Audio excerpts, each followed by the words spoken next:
بسم اللہ الرحمن الرحیم۔ اللہ کے نام سے شروع جو بہت مہربان نہایت رحم والا ہے۔ حضرت علی رضی اللہ عنہ نے فرمایا، نصیب کیسا بھی ہو، نماز اور قرآن سے مدد لے کر اللہ سے جو مانگو وہ ملتا ہے۔ حضرت علی رضی اللہ عنہ نے فرمایا، اگر کوئی تمہیں مناتا ہے تو مان جایا کرو، کیونکہ جھکتا وہی ہے جسے رشتوں کی قدر ہوتی ہے۔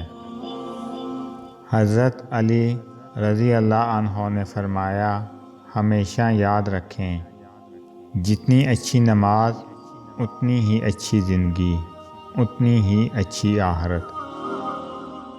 حضرت علی رضی اللہ عنہ نے فرمایا، اگر اللہ پر سب چھوڑ ہی دیا ہے تو اس کے فیصلوں پر یقین رکھو، وہ تمہاری ہر چاہت کو پورا کرنے پر قادر ہے۔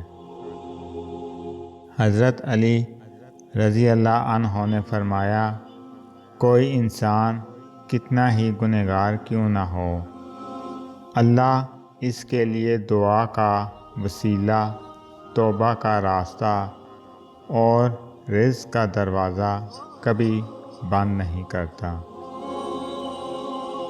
اپنی امیدوں کا مرکز اللہ کو بتاؤ، بے شک وہی امیدوں کو پورا کرنے والا ہے۔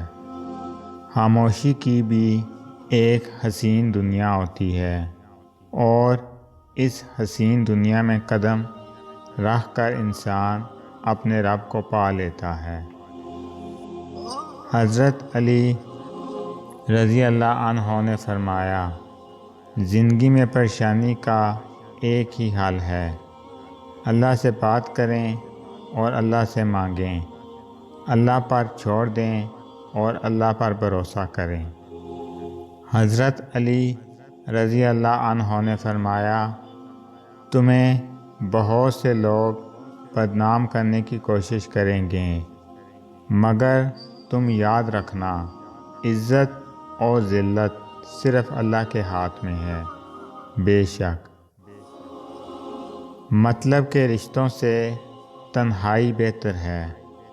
ہر شخص اپنی اوقات کے مطابق ڈستا ہے، حاصل کرنے کی فکر اور کھونے کا خوف، بس یہی زندگی کا سفر ہے۔ حضرت علی رضی اللہ عنہ نے فرمایا، جو ہو رہا ہے ہونے دو، تمہارے رب نے تمہاری سوچ سے بہتر تمہارے لیے سوچ رکھا ہے۔ اگر آپ کو میری یہ ویڈیو اچھی لگے تو میری ویڈیو کو لائک کریں اور زیادہ سے زیادہ شیئر کریں۔ میں اسی طرح آپ کے ساتھ خوبصورت اسلامی اقوال لے کر آؤں گا۔ اللہ تعالیٰ آپ سب پر اپنا خصوصی کرم فضل فرمائے، آمین۔ السلام علیکم ورحمۃ اللہ وبرکاتہ۔